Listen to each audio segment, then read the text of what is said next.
Bonjour à tous, bon j'ai eu un petit souci technique sur la tentative de live précédent, je vous prie d'excuser ceux qui ont regardé.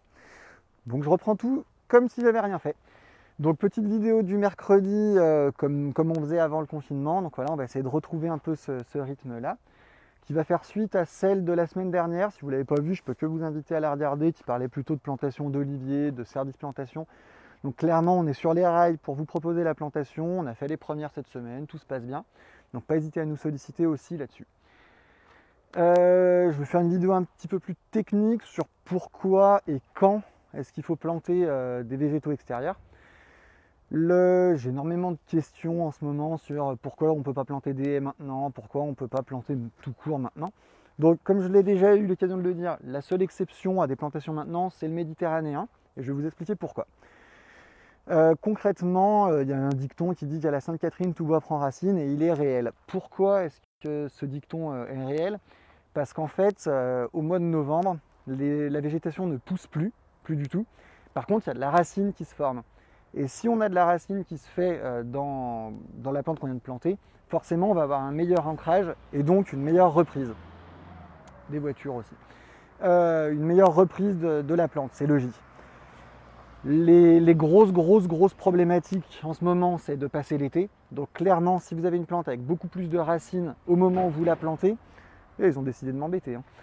Au moment où vous la plantez, forcément, elle va nécessiter beaucoup moins d'eau l'été suivant, parce qu'elle aura fait un réseau racinaire plus important, elle ira chercher l'eau plus loin, etc.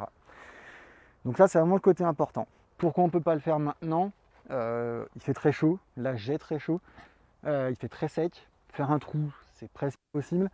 Voilà, il n'y a pas vraiment de conditions, la végétation pousse encore de manière générale. Donc le fait de planter maintenant, vous vous exposez à un risque de non-reprise beaucoup plus élevé. Donc j'insiste vraiment là-dessus. Septembre pour nous, c'est vraiment un mois où on a le temps de faire du conseil, où on essaye en tout cas de prendre le temps de faire du conseil, de vous renseigner, mais c'est pas forcément le mois où on vend. C'est vraiment pas l'objet. Voilà. Je vais vous faire un petit tour pour vous montrer un peu les exceptions et ce qui peut être plantable. Typiquement, par exemple, le méditerranéen qu'on a ici, c'est les choses qu'on peut planter encore en ce moment, oliviers, palmiers, etc. A l'inverse, ce qui est à ma gauche, les petits végétaux conifères, troènes, etc., on est sur des plantes beaucoup plus exigeantes en arrosage, donc on évite de les planter dans les périodes sèches. Alors que les palmiers, les oliviers, tout ça, si on peut les planter avant les périodes de froid, c'est mieux. Je vous montre rapidement cet espace, on s'était arrêté là à la dernière vidéo, pour vous montrer un peu les grands arbres d'alignement. Enfin, les grands arbres d'isolés, on s'en sert beaucoup pour faire de l'ombre, pour faire des pièces un petit peu hautes dans certains jardins. On a du choix, beaucoup. Voilà, j'ai vraiment de quoi faire. C'est une partie où on ne peut pas tout avoir en stock. Il y a énormément de variétés, énormément de choix. Si vous avez des questions à nous poser, des demandes spécifiques, une photo à nous ramener d'une plante que vous ne savez pas identifier, c'est maintenant qu'il faut le faire, on pourra la commander. C'est vraiment le meilleur moment pour ça. Ou alors on pourra la prendre dans le stock, parce que comme vous voyez, je ne suis quand même pas démuni.